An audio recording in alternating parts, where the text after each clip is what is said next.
President Margvelashvili, thank you very much for speaking with us and welcome to Israel. I want to start, Bill, back in your region, back home, if possible. Under your leadership, Georgia drifted away from the very pro-Western stance that your predecessor had, and your government at least promised to seek a more constructive dialogue with Russia. Do you feel now today that that constructive dialogue is working, that you are in a better dialogue with Russia than the previous government? I think that we try to do both. We've maintained very high pro-Western agenda, and we have achieved impressive results in this respect. And at the same time, we try to decrease tension with our northern neighbor, with the Russian Federation. Russian Federation has occupied Georgian territories, 20% of Georgian territory, two territories on indigenous Georgian land recognized by UN, and at the same time Russia declared these occupied territories as independent states. So we try to do the both. We try to introduce Georgian to take Georgian-Russian relationships into rational dialogue, to try to talk about issues, not about emotions. And though we don't still have an impressive success in this respect yet, I know that future is to rational discussion of issues among neighbors, to respect among neighbors, and to attempt to build a joint and very prosperous future.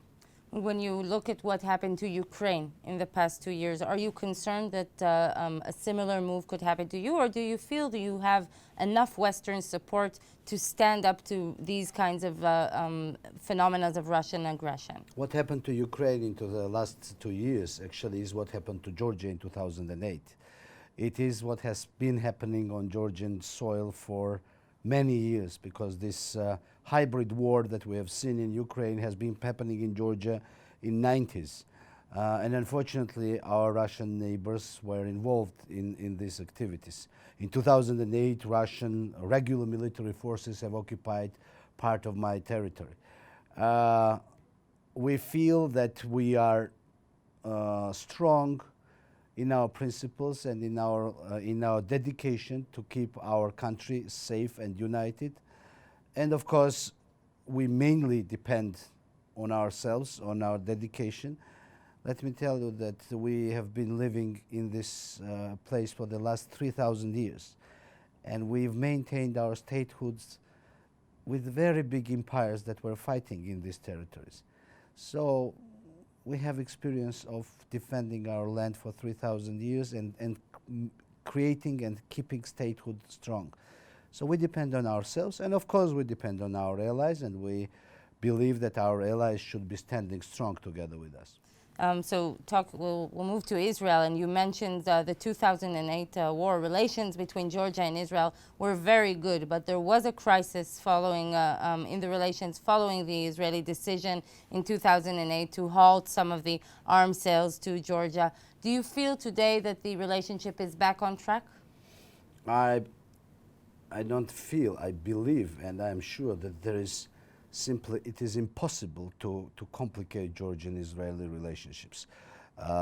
First of all, because these relationships cannot be built on 1 year or 2 year or decades. Georgia, I told you, we are a nation that has kept its statehood and kept its identity in a very complicated area for 3,000 years.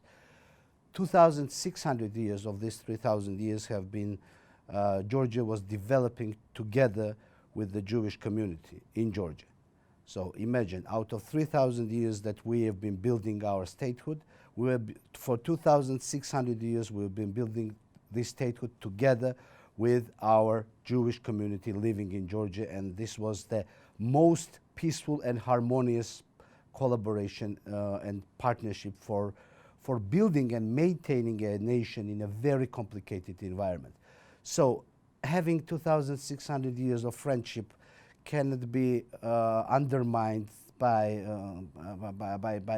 us or politicians or by some complications. So I don't see any complications between our nations. Georgia, as well as Israel, is a small country with very dedicated population in a very complicated neighborhoods. And sticking to same principles, being faithful to the same goals, being understanding each other's role and each other's support is really crucial.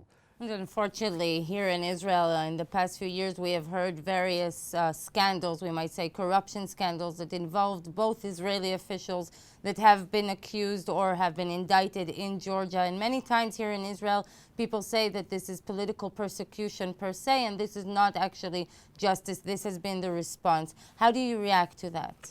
This is an issue where Georgia is trying to develop an approach of the rule of law to all of officials, whether they be of the previous government or be of this government. We have to